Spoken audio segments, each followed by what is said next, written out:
देखिए, जैसे मंजू जी ने बताया कि भाई 80-90 साल तक में आप कर नहीं पाएंगे। सवाल ये है कि 80-90 साल तक जाने के लिए भी ये करना बहुत ज़रूरी है।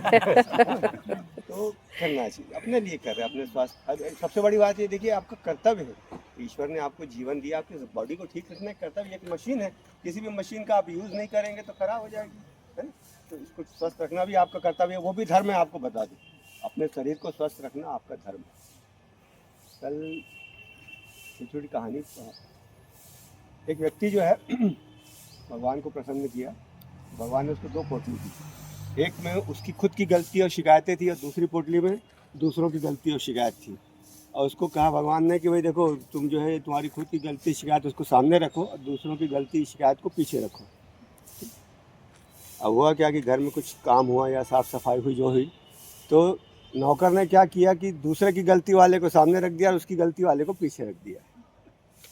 अब बस बोध कथा का संदेश यही है कि हमको जो है दूसरों की गलतियाँ बहुत दिखती हैं, जो कि सही नहीं है। दूसरों की गलती आपने देख भी ली, जान भी ली, उससे आपको क्या फ़ायदा?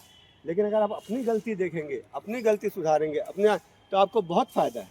अपने ऊपर काम करना चाहिए। दूसरे के बारे में वो तो सुधरेगा नहीं उसकी गलती जानने से, बल्कि आप पतन हो जाएगा आपका, कि आपकी आदत होगी आप दूसरों की गलती देखते हो।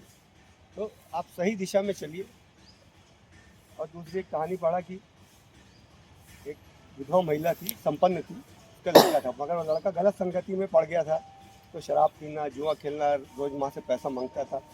एक दो बार उसकी पैसा नहीं दी तो उसको इतना गुस्सा आया कि उसने माँ को मारा। तो उसकी माँ ने कुछ बोला कुछ नहीं, उसको बहुत बहुत दुख हुआ। फिर उसने जो है 2 दिन बाद उसको जब चाय में आके देखा तो बोला, अरे ये दूसरी बुढ़िया कौन बैठी है? तो वो बोली, मैं बुढ़िया नहीं हूँ, मैं वकील हूँ, और तुम्हारी माँ ने पूरी प्रॉपर्टी जो है ट्रस्ट को दान कर दिया, अब तुमको कुछ मिलने वाला नहीं है, क्योंकि तुमको बार बार समझाया कि तुम सही रास्ते पर चलो, पर तुम नहीं चले। तो दुनिया में ऐसे कैरेक्टर भी होते हैं। बस कहने का भाव यही है कि जो धन के पीछे भाग भाग के इकट्ठा कर रहे हो, कहीं वो धन भस्मासुर की तरह आपको या आपके परिवार को ही न जला दे, इस पर चिंतन करना चाहिए। और अगर कोई गलत है, गलत राह पर है, तो वास्तव में उसको ऐसे ही बेदखल कर देना चाहिए। क्योंकि अगर कोई माता पिता की इज्जत नहीं करता तो फिर वो इंसान ही नहीं है, वो मनुष्य ही नहीं है। बहुत बढ़िया, बहुत अच्छा। छोटी सी